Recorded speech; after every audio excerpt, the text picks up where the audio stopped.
آپ دیکھ رہے ہیں کہ جن قوتوں کے خلاف ذوالفقار علی بھٹو نے اور محترمہ بینظیر بھٹو نے سیاسی صف بندی کی تھی، آج مجھے انہی صفوں میں آصف علی زرداری اور بلاول بھٹو زرداری دکھائی دے رہے ہیں۔ حیران کن بات یہ ہے کہ دبئی کی بیٹھک میں ایسی شخصیات موجود ہیں جو وزارت عظمیٰ کی خواہش مند ہیں۔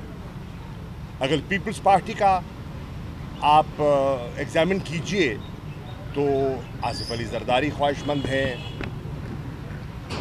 بلاول خواہش مند ہیں۔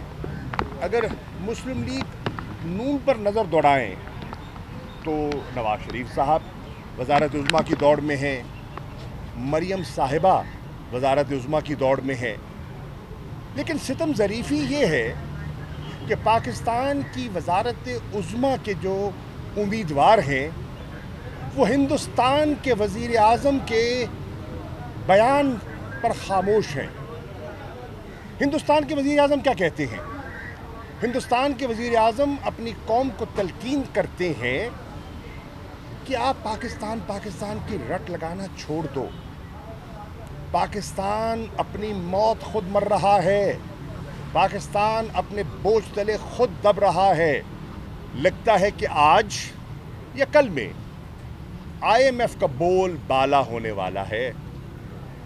ڈار صاحب کی منصوبہ بندی اور منصوبے دھرے کے دھرے رہ گئے، بالآخر انہیں گھٹنے ٹیکنے پڑے، بالآخر انہیں IMF کی ان طے شدہ تحریروں پر دستخط کرنے پڑے، انگوٹھے لگانے پڑے اور بتانا پڑا کہ ہم یہ بھی وڈرا کر رہے ہیں، ہم یہ بھی لاگو کر رہے ہیں۔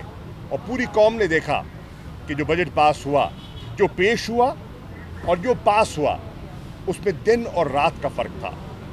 جو فائنینس بل پیش کیا گیا اور جو ریوائز کیا گیا وہ آپ کے سامنے ہے۔